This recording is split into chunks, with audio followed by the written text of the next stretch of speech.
manusia merdeka, saya bersama Said Didu. Bismillahirrahmanirrahim. Assalamualaikum warahmatullahi wabarakatuh. Sebagaimana diketahui, Bung Said Didu pada hari Selasa tanggal 19 November 2024 ini akan kembali diperiksa oleh kepolisian di Polres Kabupaten Tangerang. Hal ini berkaitan dengan kritik saudara Said Didu terhadap kezaliman yang dilakukan entitas oligarki properti Pantai Indah Kapuk II terhadap masyarakat Banten. Sehubungan dengan hal itu, saya ingin menyampaikan pandangan sebagai berikut. Pertama, Bung Said Didu punya hak konstitusional untuk mengkritik, menyampaikan pendapat sehubungan dengan banyaknya kezaliman atas perampasan tanah rakyat berdalih PSN di proyek Pantai Indah Kapuk II. Kedua, hak konstitusional menyampaikan pendapat itu sudah dijamin dalam Konstitusi Pasal 28 Undang-Undang Dasar 1945. Negara tidak boleh mengkriminalisasi hak berpendapat, termasuk institusi kepolisian, tidak boleh melayani kepentingan oligarki, tidak boleh melayani kepentingan saudara Aguan atau Sugianto Kusumo hanya untuk mengkriminalisasi Said Didu dan membelenggu kemerdekaannya berpendapat. Ketiga, saya mengimbau kepada seluruh masyarakat, inilah bukti nyata negara dalam kendali oligarki, negara dalam kendali oligarki properti yang merampas tanah rakyat berdalih PSN. Karena itu, mari bersama-sama kita membersamai Bung Said Didu, kita bela Bung Said Didu sebagaimana Bung Said Didu telah membela rakyat dengan segala konsekuensinya. Demikian pernyataan dari saya. Assalamualaikum warahmatullahi wabarakatuh. Allahu Akbar. Tokoh dan ulama nasional tentang lawan kriminalisasi terhadap Said Didu, bersama rakyat kami ambil alih advokasi melawan aguan sang oligarki properti PIK II. Sebagaimana dikabarkan media, Muhammad Said Didu akan kembali diperiksa oleh penyidik Polres Kabupaten Tangerang di Tiga Raksa pada hari Selasa tanggal 19 November 2024 sehubungan dengan aktivitasnya menggunakan hak konstitusional untuk berpendapat di muka umum sebagai bentuk advokasi publik atas terjadinya kasus perampasan tanah rakyat berdalih proyek strategis nasional yang terjadi di Pantai Indah Kapuk II. Berkenaan dengan hal itu, kami advokat, ulama dan tokoh nasional menyampaikan sikap dan pandangan hukum sebagai berikut. Pertama, proyek strategis nasional adalah proyek dan atau program yang dilaksanakan oleh instansi pemerintah dan atau badan usaha yang memiliki sifat strategis untuk peningkatan pertumbuhan dan pemerataan pembangunan dalam rangka meningkatkan kesejahteraan masyarakat dan pengembangan daerah.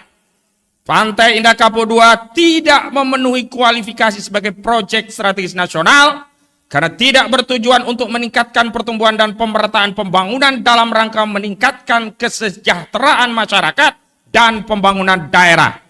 Proyek PIK II tidak ada hubungannya dengan upaya peningkatan kesejahteraan masyarakat dan pembangunan daerah, melainkan hanya proyek oligarki properti yang bertujuan menciptakan lahan bisnis untuk membangun properti demi tujuan keuntungan atau laba korporasi yang hanya meningkatkan keuntungan bagi para pemegang saham. Kedua, rakyat yang terdampak proyek PIK II tidak akan mendapatkan keuntungan karena bukan pemegang saham. Sebaliknya, rakyat terdampak dirugikan karena dipaksa menyerahkan lahannya dengan dalih dibebaskan untuk kepentingan umum. Kerugian yang dialami rakyat meliputi kerugian finansial, kerugian sosial, hingga kerugian spiritual.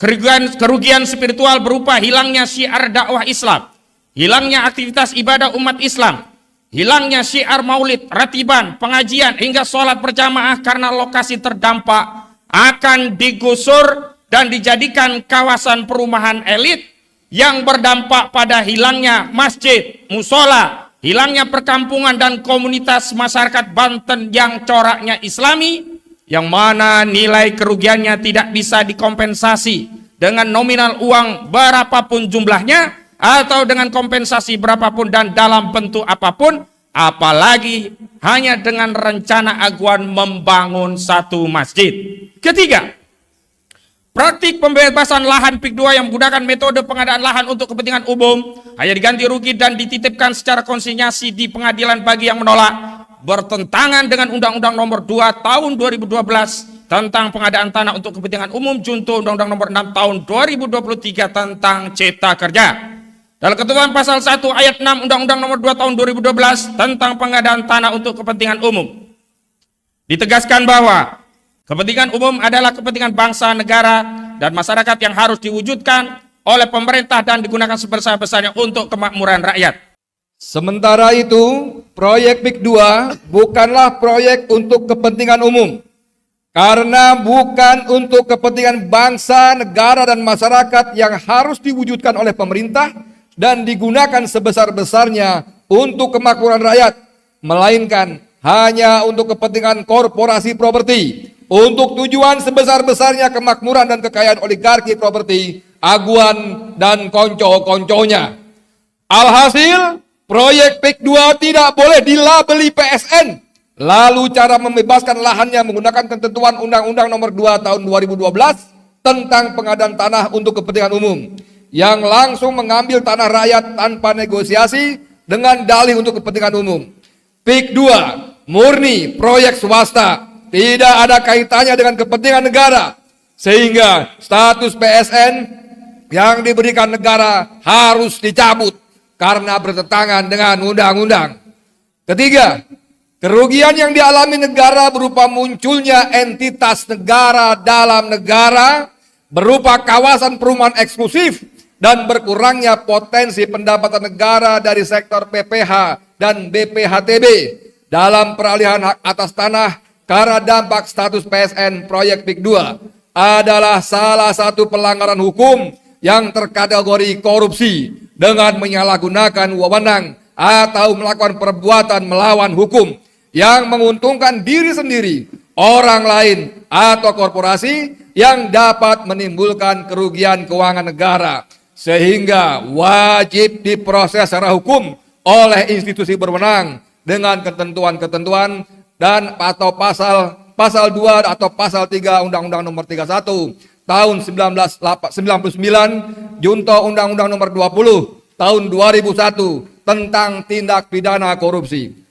Keempat, Saudara Muhammad Said Didu dalam kasus ini hanyalah seorang warga negara yang sedang menjalankan aktivitas menyampaikan pendapat di muka umum yang merupakan hak konstitusional yang dijamin oleh pasal 28 Undang-Undang Dasar 1945.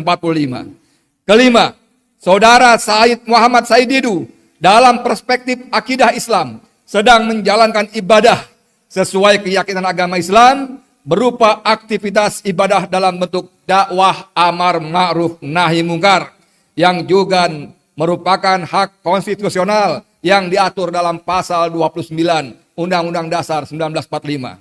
Keenam, karena itu dengan dalih dan alasan apapun Saudara Muhammad Said Didu tidak dapat dipersoalkan secara hukum karena sedang menjalankan hak konstitusional yang dijamin oleh konstitusi negara. Sehingga segala tindakan yang mempersoalkan aktivitas berpendapat dan menjalankan kewajiban dakwah amar ma'ruf nahi mungkar dapat dikategorikan sebagai tindakan kriminalisasi. Ketujuh, kami menolak upaya kriminalisasi terhadap Saudara Muhammad Said Didu. Kami menduga kuat bahwa sampai derajat meyakini apa yang menimpa Saudara Muhammad Said Didu adalah bagian upaya yang dilakukan Saudara Sugianto Kusumo alias Aguan yang merupakan pengembang di proyek PIK 2 untuk membungkam setiap aktivitas kritik terhadap proyek PIK 2. Karena dalam proyek PIK 2, Saudara Aguan adalah pihak yang paling diuntungkan dari aktivitas bisnis properti di kawasan PIK 2. Berdasarkan hal-hal tersebut sebagaimana dikemukakan di atas, maka kami advokat, ulama, dan tokoh nasional menyampaikan tuntutan sebagai berikut. 1. Kami menuntut kepada pemerintah CQ Presiden Prabowo Subianto untuk segera membatalkan status PSN pada proyek PIK 2 dan mengembalikan kedaulatan tanah seluruh rakyat Indonesia. 2. Kami menuntut kepada KPK dan Kejaksaan Agung untuk melakukan penyelidikan dan penyidikan pada proyek PIK 2 atas adanya dugaan korupsi dengan menyalahgunakan wewenang atau melakukan perbuatan melawan hukum yang menguntungkan diri sendiri, orang lain, atau korporasi yang dapat menimbulkan kerugian keuangan negara sebagaimana dimaksud dalam pasal 2 dan atau pasal 3 Undang-Undang Nomor 31 Tahun 1999 junto Undang-Undang Nomor 20 Tahun 2001 tentang tindak pidana korupsi tipikor.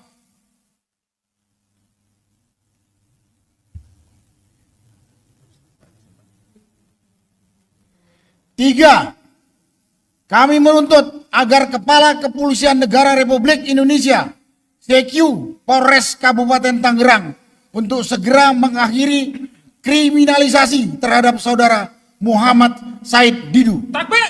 Allahu Akbar. 4. Kami bersama segenap elemen rakyat menyatakan mengambil alih dan terlibat langsung dalam advokasi perampasan tanah rakyat di proyek PIK 2, sekaligus menyeru kepada segenap rakyat untuk melawan entitas negara dalam negara yang sedang mengangkangi negeri ini. Demikian pernyataan ini dan tuntutan.